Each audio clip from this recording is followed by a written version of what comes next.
Let's continue to solve more questions from section midpoint formula and equation of a line. This question is similar to the previous video's last question.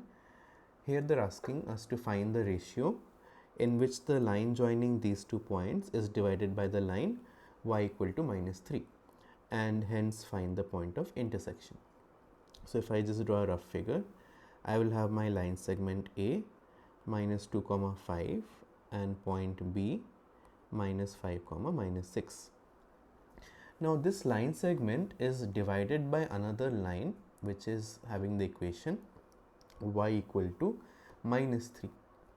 Now how does that look like? If I have the xy coordinate, xy axis, then y equal to -3 will be a line parallel to the x-axis and 3 units below the x-axis. So that line is y equal to -3. If I take any point on this line, suppose if I choose this point, x coordinate can be anything, but the y coordinate will always be -3. So the point of intersection that we are talking about, let's assume that to be some point P with the coordinate x, -3. So let's denote that, let's mark that in the figure also, P x, -3. Now first we need to find the ratio of intersection. So let's assume the ratio to be k:1. Now I can apply section formula, and I already know what is the y coordinate of point P. So let's apply the section formula to the y coordinate of point P. So I'm looking at the y coordinate of point P, and if I'm applying section formula, it will be k multiplied by -6, that is -6k, plus 1 multiplied by 5, which is 5, divided by parts of the ratio, that is k plus 1. And this has to be equal to the y coordinate of point P, that is -3. So we'll just solve this equation and figure out what is the value of k. So we have -6k plus 5 equal to -3k minus 3. Then I will have -6k plus 3k equal to -3 minus 5. Then I'll have -3k equals to -8. So k value is -8 by -3, which is 8 by 3. If k value is 8 by 3, I will say therefore my ratio of division is equal to 8 by 3 is to 1, because I assumed k is to 1. Let me multiply both the parts of the ratio with 3, so I will get 8 is to 3. So 8 is to 3 is the required ratio. So instead of k is to 1, it is actually 8 is to 3. That's the actual ratio. Now since I have to find the coordinates of point of intersection, I have to find out the x coordinate of point P, and I have to again apply section formula, but this time I know that the ratio is 8 is to 3. So when I am applying my section formula for the x coordinate, I will be having 8 multiplied with -5. So let's write that somewhere. I'm erasing this part.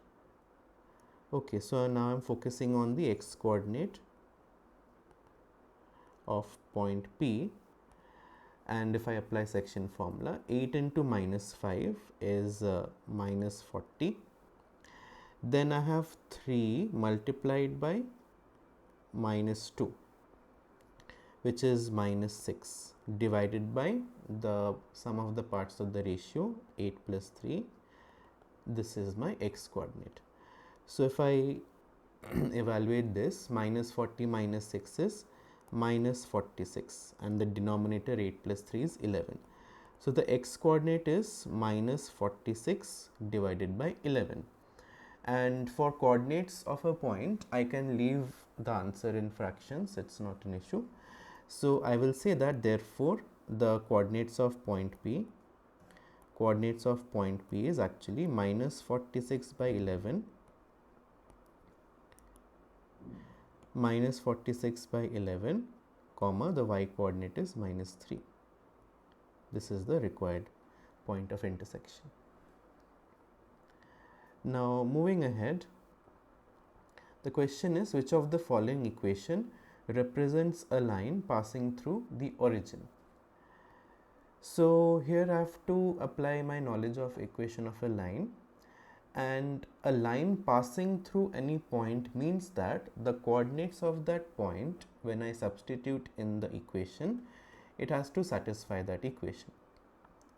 If I look at some of the options, x equal to 5 and y equal to minus 6, these lines, if I just represent them visually also, xy axis, x equal to 5 will be a line like this parallel to the y axis, and y equal to minus 6 will be a line parallel to the x axis.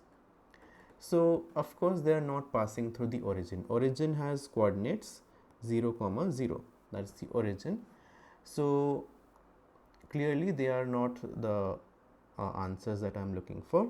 So either option A or B might be the correct answer.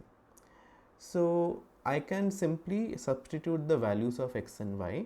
So for origin, x equal to 0 and y equal to 0, if I substitute, let's say in the first equation, I will get 3 into 0 minus 2 into 0 plus 5. So if I evaluate that, I will have 0 minus 0 plus 5, that is 5. Now this is not equal to 0. So the option A, this equation is definitely not passing through the origin. But if I look at option B, 2x minus y equal to 3, if I substitute the values of x and y as 0 and 0, so I have 2 into 0 minus 3 into 0. So this is 0 minus 0 equals to 0.